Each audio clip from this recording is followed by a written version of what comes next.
Tigers beat South Carolina 20-10. This is very similar, I think, to the conversations we were having after the win over Florida.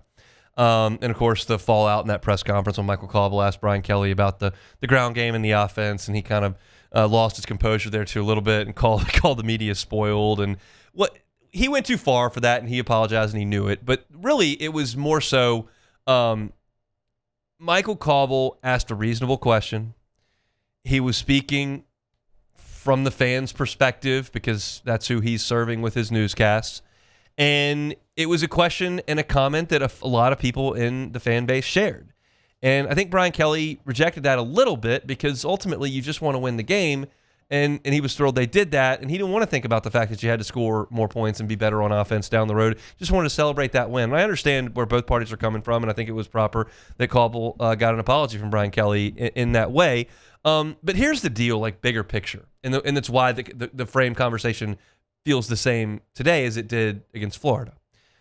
Because here, in football, in baseball, in women's basketball, in a lot of different sports that have proven themselves to be among the elites in collegiate athletics, you get graded on a championship curve. And that's a tough thing. That doesn't happen in West Lafayette, Indiana, when Purdue wins a game 20-10. It doesn't happen in Berkeley when Cal beats somebody 20-10. It doesn't happen at Boston College. But it does happen here. It's the same way, nobody's going to throw a fit if the men's basketball team, finds a way to win by 6 against Northwestern State. Like, okay, whatever. Because there's not a championship expectation around men's basketball around here. There's just not. I long for that day when it happens, but it's just not here right now. But there's a championship expectation around LSU, and the offense is being graded on that curve. And because of that, it's dominating the conversation.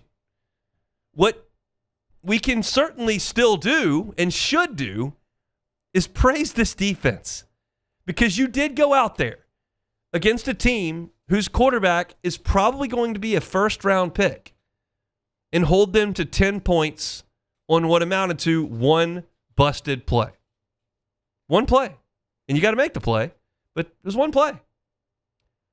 I'll say this, we can talk about both sides of this. South Carolina is a freaking mess on offense. They've got an athletic quarterback who does some freakish things. They can't find a running back. Then they found one that busted a 71-yard touchdown, and they didn't give him the ball again for 2 more quarters. They don't have elite wide receiver play. They don't have a go-to tight end that's a problem matchup-wise. Their offensive line is hurt and playing poorly and getting penalized. They're a mess. But LSU's defense is great. It's great. And you saw more of that in the game on Saturday. I thought all 3 levels were great. The best of the 3 was LSU's coverage group. I thought Halsey played awesome. That was a great read of his to go over the top and catch that interception. Awesome play. I thought DJ Pickett and PJ Woodland did a good job on their sides because they're going to get a lot of action, generally speaking. And then, for whatever reason, South Carolina, late in the game, when they were in it, down 7 points, decided to target Mansoor Delane twice, and guess what? 0 for 2 with a crucial pass breakup on 4th down. It was 4th and 4, 6 minutes to go in the game.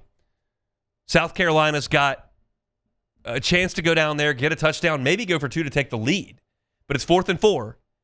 And the play that they draw up is a one-read hitch route at the sticks on Mansoor Delane, who I think is playing the best coverage football in the country. That was a laughably silly decision by Mike Shula, and that's as kind as I can be.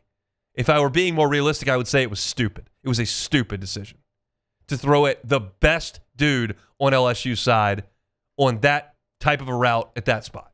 And Delane just batted away easily. It was awesome. But you move up a couple levels to the LSU front.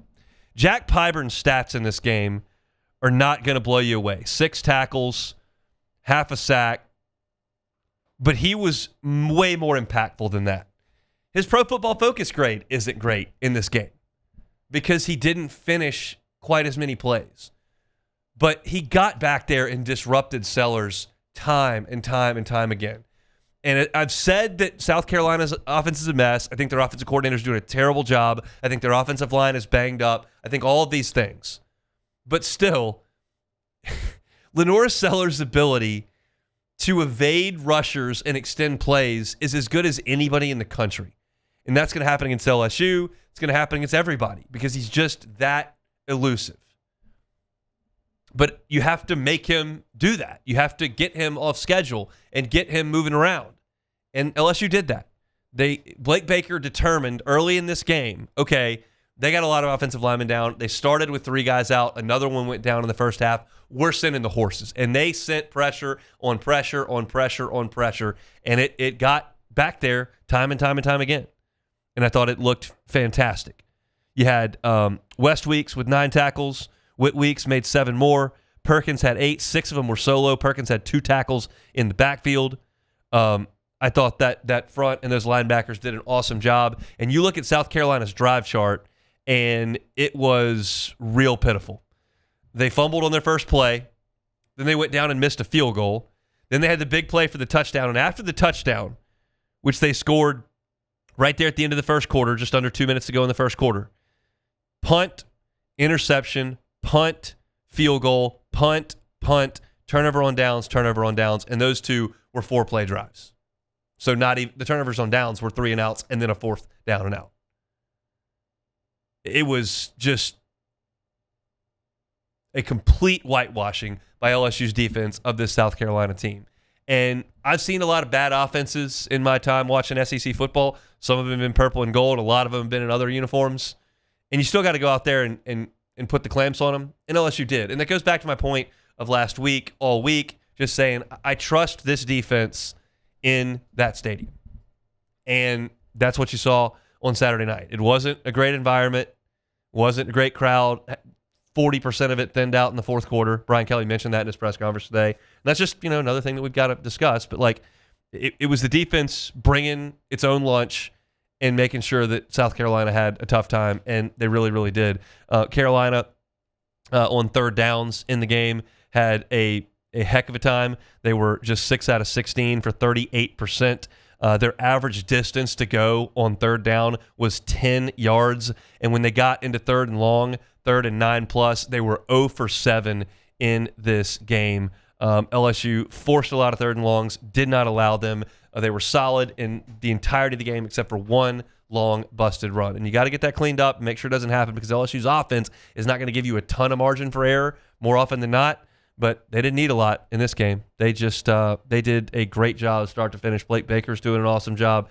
And we're dominating the conversation with the offense. And that's fine because you're talking about championships and the offense is what's making this not look like a championship team. But all the while, the defense is just showing up and showing out. And as long as you don't put them on the field for 84 plays like you did against Ole Miss, they're going to be difficult to move the ball on. And South Carolina didn't move it, but for the one big play. And so that's it's great stuff from Blake Baker and his group, and that deserves to be talked about because it was an awesome job by LSU. South Carolina was penalized in this game, just an inordinate amount of times. I was sitting next to Chris Marler, who of course does Locked On Gamecocks. I was like, well, it's probably about time for a false start. Boom, false start. It was just like on cue. 13 penalties for 65 yards in this game. LSU was only penalized 5 times in the game. And South Carolina, last stat here that I wanted to bring up on my notes here. South Carolina in the red zone in this game, 0-for-0. They did not run a play in the LSU red zone the entire night. That is just really hard to do. It's really hard to keep a team out of the red zone for 4 quarters, especially when they've got the ball for 32 minutes of the game, which South Carolina did. They actually won time of possession, but they couldn't get the ball down inside the red zone. LSU's defense is really, really, really good. And they'll keep LSU in games, and they're going to give LSU a chance on Saturday against Vanderbilt. They'll give LSU a chance against Texas A&M, Alabama, Arkansas, Oklahoma. They'll have a chance. It's just whether or not this offense can take that one and a half more steps they need to take to be a pretty complimentary football team, and you'll see what this team can accomplish. If you keep it on 20 points, it's going to be tough. But a lot of times, LSU is going to hold teams down to 10, and that's what they did on Saturday night against South Carolina. Hey, thanks for watching Hunt on LSU. Before you get out of here, do us a couple of favors. Hit that like button, leave your comments below, and subscribe to the channel for all your Fighting Tiger football talk. See you next time.